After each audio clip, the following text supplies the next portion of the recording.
Lots of interest, lots of great feedback, lots of comments on this video we did on our Slant 6 the other day. And a lot of questions. In the comments were a lot of people who hadn't been following the build since the beginning. So lots and lots of questions. What's in that engine? Why does it sound as good as it does? So I figured let's do a follow-up video now, and I'll give you the rundown from the oil pan to the carburetor, everything that's in, on, and around that engine, and where we plan to go with it. So answering common questions first was, how much horsepower does it make? I have not a clue. No idea. It makes more than a stock one. It sounds really good, but just because something sounds good doesn't mean it's going to actually lay down the numbers. So we'll find that out as we go along. And the car itself, the car weighs approximately 2,075 pounds, give or take. I have to weigh it now. Also, lots of comments about the fuel pump. The fuel pump is a regular standard Holley blue pump. It just sounds as loud as it does because the car is so gutted that where it's mounted, it's just mounted regular to the air frame rail there, it just vibrates the whole back of the car. So it sounds incredibly loud, but it's not. It's just a regular Holley blue pump. The engine itself. Okay. Well, history first. Built the car about 5 years ago. It had a relatively stock engine in it, meaning it was just very minor porting. It had an RV cam in it. It had the intake manifold and the headers that are on this one now. Other than that, everything else is specific to this. Now, here's the thing, here's the unique thing, the thing I love the most about this particular build. The only non-stock, okay, let's say the only non-factory part or the only aftermarket part in the entire build is the camshaft. And we'll talk about the camshaft later on. Everything else is factory or direct replacement factory parts that have just been massaged and tweaked. So let's start with the basics. The block we chose to use is the 1981 for 1987 Slant. It's the last generation of them, and it's the thinnest, lightest casting out of all of them. It's approximately 20 pounds lighter than the previous, the 1980 and earlier casting. And also, it uses narrower rod journals. So there's narrower bearing journals, both rods and mains. So because they're the same diameter, but because they're narrower, there's less drag. Now a lot of people talk about how snappy that motor is. One of the reasons it's so snappy is because of the crankshaft.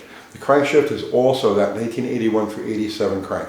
And it was crucial to use that exact crank because it's about 20 pounds lighter than the previous cranks, and it has tiny counterweights. Like they took almost all the counterweight off of this thing. So that's important on the Slant 6 for two reasons. The first is obviously reciprocating mass, right? The less reciprocating mass, the snappier the motor is going to be. But also, the Slant, the way the stock oil pan, if you're using a stock suspension on the car and you've got to use like a stock oil pan, at the front of the crank especially, right? The first two rod journals and the first two counterweights come almost 1/4 of an inch from the floor of the oil pan. So any oil that comes down, let's say it gravitates down from the sides of the motor and everything, and ends up in that area, gets whooshed right back up again. And the crank is I mean, absolutely overcome with windage, front and back. The back throws the same way. And again, that's a product of the engine design and the package that it goes into. There's no room there, right?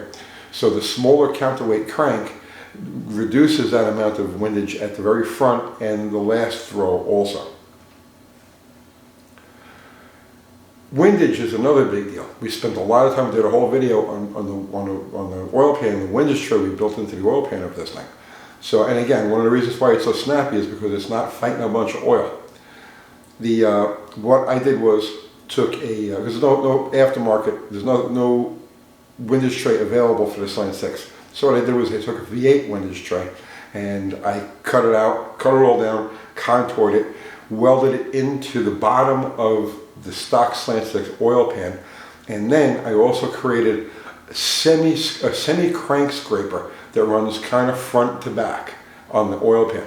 Now you can't go crazy with a crank scraper on a Slant 6, and the reason being is that the only oiling that the cam and lifters get is from splash, from windage. No oil of any note gravitates from the top down. Everything is oiled from the bottom and it's oiled from splash. So you got to kind of like walk a fine line with this. How much windage do you want to eliminate? Because if you eliminated, let's say theoretically all of it, the cam would run dry. It's just a design of the engine. It's just the way it is. So that's the bottom part of the motor. It has stock connecting rods and it has stock pistons. And the pistons, like all the engines I built that have an offset pin, the pistons are put in reversed. There's a whole video on that one. You can go back and watch that. All of those things add up to make it snappy, right? Now, compression is another thing too. We use a stock piston, but we took a total of 100 off the deck, 100 thousandths off the deck, and 110 thousandths off the head. So a total of 210 thousandths. When you combine that with the stock pistons, the stock height piston, you end up with a compression ratio of approximately 11 to 1, give or take. But it's right about 11 to 1. That's where that comes from. It's stout in there, I'm telling you. I didn't lighten the pistons. I was going to take some weight off the skirts, but I didn't. On the next time around, the next build, and I've already got like the next one planned in my head. I know exactly what I'm going to do with the next one. But yeah, the next one I will be lightening up the pistons somewhat, probably taking some weight off the rods. But again, see, that's why the bottom end of the motor that's why the engine responds the way it does. It's got a stock oil pump on it, and for some reason I said 40 pounds of oil pressure in the video, and I went back and I watched myself a dozen times to say it, and yeah, I say 40 pounds of oil pressure, but for some reason people got 20 pounds of oil pressure. I don't know where you got that from. He was holding 40 pounds of oil pressure at the 2,000 RPM that we were holding at, which is actually more than I wanted. I would rather see around 30 pounds, but that's besides the point. Stock oil pump, stock oil pickup. The bearings are all stock. It's a standard bore motor. I was very careful honing the thing. I did a lot of like corrective honing to make sure that the bores were dead nuts up and down, so there was no taper. And it's got stock standard replacement cast ring set. What else is on the bottom end of the engine? The camshaft. So here's what I'll do with this. You guys who are interested in copying this, here's the cam card, okay? And I'm going to leave that up long enough for you to go ahead and get a screenshot of it or copy down whatever you need to do. So that's the cam that's in it. Okay. Lifters, just the replacement lifters that came with the cam comp supplied those. Push rods. Here's something, okay? If you're building one of these engines, a Slant 6, and you've got to go more than 100 thousandths cut, so in our case we went over 200 thousandths cut, that means the push rods are going to be too long, right? The stock push rods, you really can't do anything with them because the cup part is welded into the tube, right? If you look at it, you clean an old push rod really good, you'll see there's like a weld, like a vertical weld that corresponds with the stem of the cup that fits down into the tube. You can't do anything with them, you can't remove them.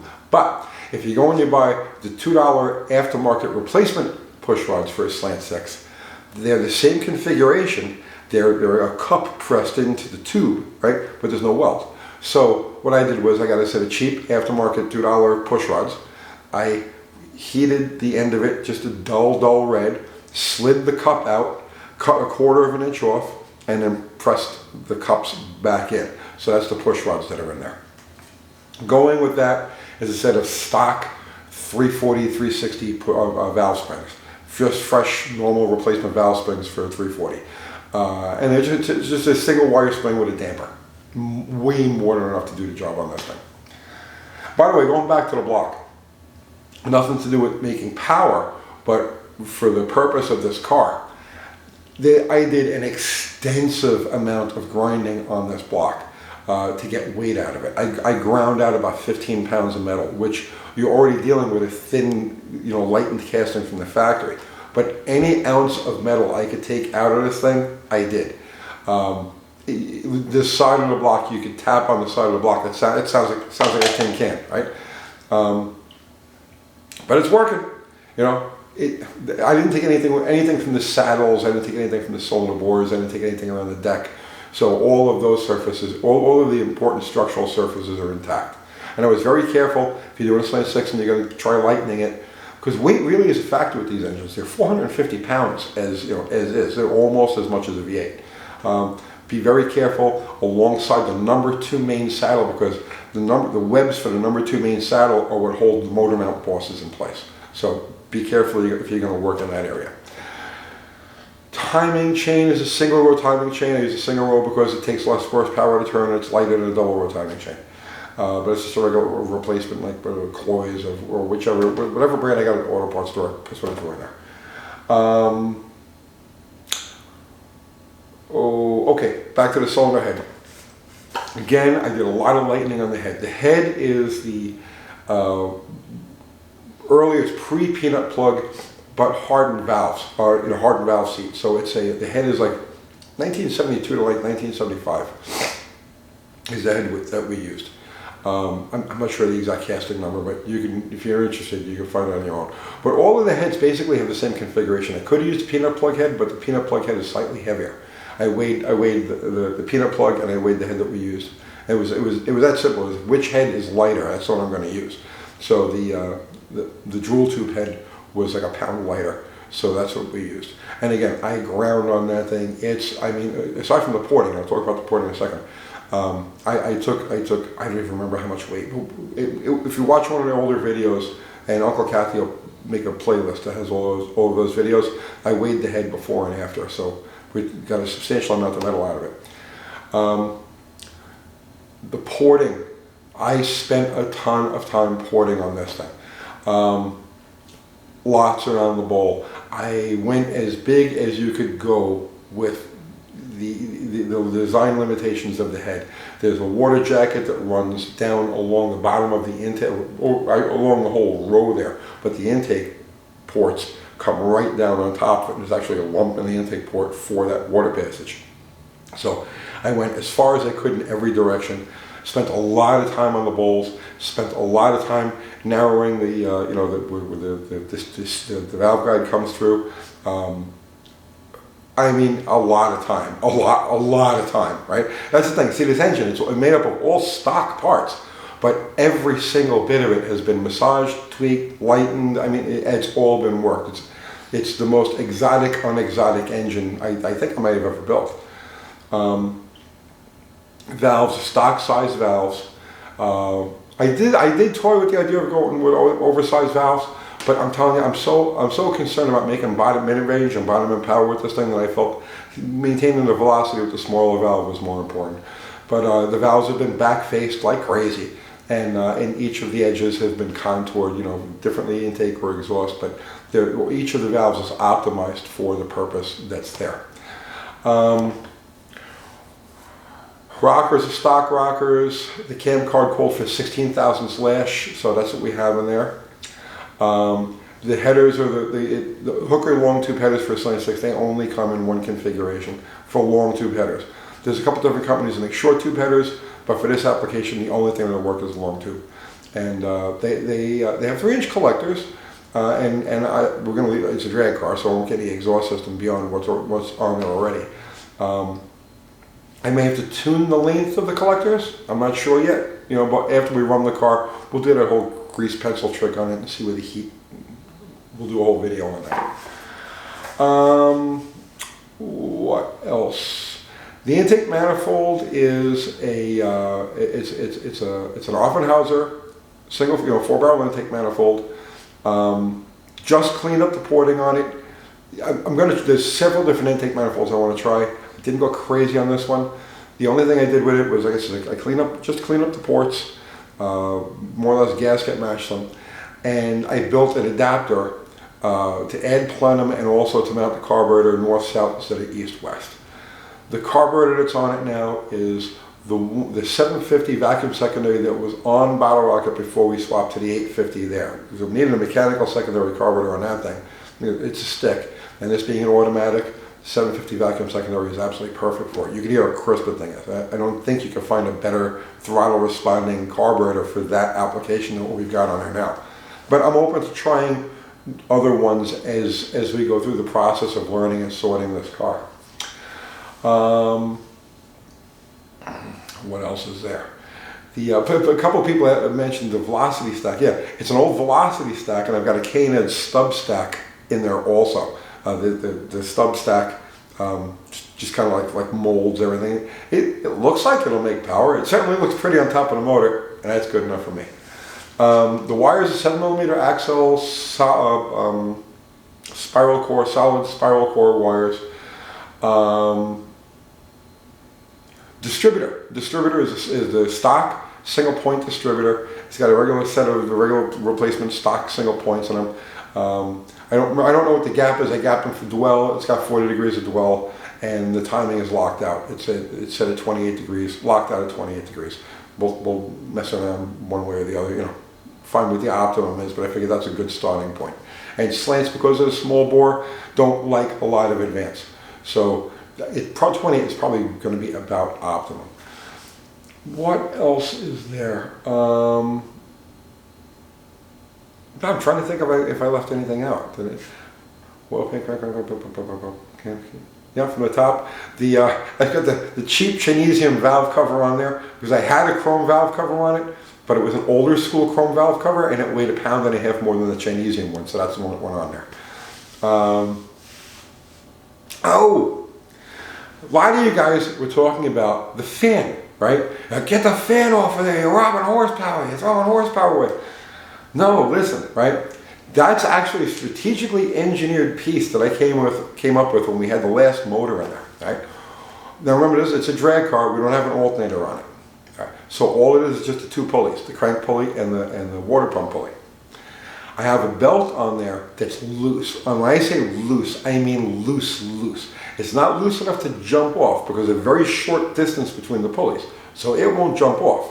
But it's so loose that it's literally, you could flap it and you could just about almost take it off with your thumb if you really tried hard, right? But it has never come off. Messing around with this thing for a long time and it has never popped off. And then I used the lightest, most aggressive plastic fan I could find. It weighs like 5 ounces and it has like an attack angle on the blades like this, right?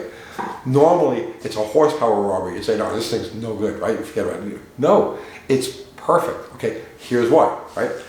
At idle and low speeds, like just driving the car around, let's say you're driving through the pits or whatever, the fan and the water pump turn perfectly. It will run, I've done this, this isn't new, right? It'll run in 90, 100 degree weather, right? It'll run until it runs out of gas, and it never gets over 185 degrees.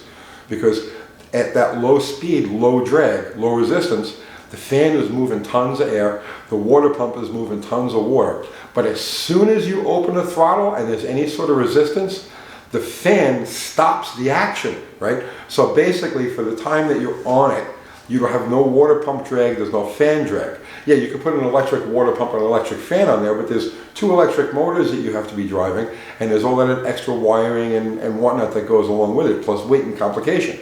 No, my method, you have 0 drag from the water pump or the fan, but still the simple mechanical connection, and when you just driving the car normally at idle, just off idle up to like, let's say 2,000 RPM. In fact, we ran it at 2,000 RPM for 20 minutes yesterday, and it never got a lick over 185 degrees. But again, see, like, if you watch the fan belt when you hit the throttle, as soon as you hit the throttle, the fan belt goes ring like that, and the fan just about wants to slow down. You can see it. There's no drag. So that's, and then again, see, things like that contribute to that snappiness of the motor.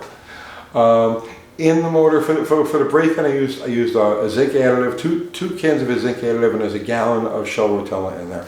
So I'll run it a little bit more to seat the rings, because the rings haven't been seated yet. But I'll run it a little bit more with that, drain the oil, and it'll get just shell rotella. I don't think I'm going to need a zinc additive. No, actually I probably will use a zinc additive, because those valve springs, the way they're installed, they're kind of compressed as they're installed, so they're more than. I'll use a good zinc additive in there. What else is there? I think that's it. I think that covered the whole motor. And of course, we've got the TCI converter in there. And thank you, Shane Polito, and John Wilburn's 904. And you can watch all of the videos on the build-up of that thing on his channel. And yeah, that's it. So I have a few more things I need to do with the car. I need to relocate the dry shaft loop. Just small things, and over the next week or two I'll get those things done, and we'll take the car out and do some shorties with the G-Tech timer on it. We'll do some shorties in front of the shop and see if we can get some 60 foot, some maybe 300 foot times on it, and then off to the races we go. So that's it. I hope you got something out of that, and I'll see you tomorrow.